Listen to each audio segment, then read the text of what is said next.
ஆசைப்பட்ட அன்போட இல்ல, வெண்ணில ஆசைப்பட்ட உங்க மகனோட. உங்களோட சுயநலத்துக்காக அதை மறைச்சு இந்த கல்யாணத்தை பண்ணி வச்சு என் வாழ்க்கையை நாசமாக்குனது நீங்க தானே. இப்ப எதுக்கு இங்க வந்தீங்க? கண்மணி, அவங்க கேள்வி கேட்கறத விட்டுட்டு முதல்ல அவங்க சொல்ல வர்றத கொஞ்சம் காது கொடுத்து கேளு. என்ன கேட்கணும்? என்ன சொல்லுவாங்க?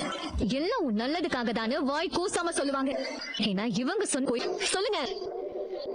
அப்போ உங்களால முடியாத ஒரு விஷயத்த என்ன மட்டும் எதுக்கு செய்ய சொல்றீங்க? இதுல ஏதாவது கொஞ்சமாவது நியாயம் இருக்கா? சொல்லுங்க. அவ்வளவு சுயநலம் இல்ல, நான் தெரிஞ்சுக்கிறதுக்காக தான் கேக்குறேன். அடுத்தவங்களை ஏமாத்தி ஒரு விஷயம் பண்றோமே, அது கொஞ்சம் கூட உறுத்தலா இருக்காதா?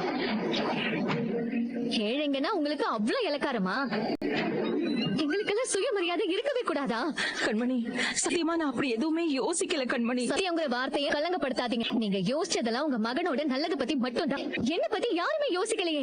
வெண்ணிலாவ மனசுல வச்சிட்டு இருக்கவனுக்கு அவனுக்கு பிடிக்காத ஒரு கல்யாணத்தை பண்ணி வைக்கிறோமே, அவன் எப்படி அந்த பொண்ணோட வாழ்வான்? இல்ல அந்த பொண்ணு பிடிக்காத ஒருத்தனோட எப்படி சந்தோஷமா வாழ்வான்னு உங்க மனசோட ஒரு மூலையிலாவது கொஞ்சமாவது யோசிச்சு பாத்தீங்களா? நீ ஏன் கண்மணி புரிஞ்சுக்க மாட்டேங்கிற? முதல்ல இங்க இருந்து போங்க. கொஞ்சம் முதல்ல பேச விடுமா?